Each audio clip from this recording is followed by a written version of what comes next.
Hello po sa lahat na manonood, sa mga followers ko. For today's video po, mag-open po ng gifts yung dalawang batang makulit. Super saya po nila niyan dahil wala pa pong Pasko, talagang pinipilit na po nilang buksan.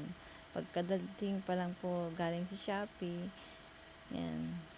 Sabi niya, Mami, buksan ko na. Sabi ko, Pasko na. Actually, 24 pa lang po yan.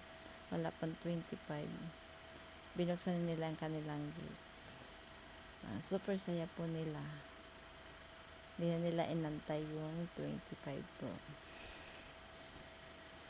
Suswerte ng mga bata ngayon kasi nararanasan na nila yung mga ganyang bagay. Samantalang nung bata pa ako, hindi ko po nararanasan yan.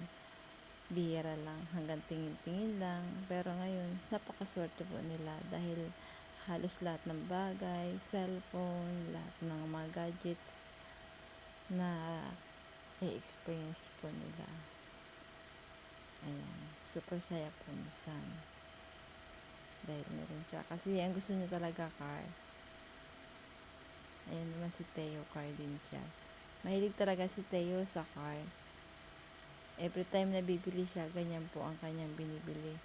Halos lahat car. Ayan. Mamaya maglalaro daw sila sa labas. Hinahanap niya yung kanyang charger. Ayan si Sam. Super saya siya. Sana all may regalo. Ayan.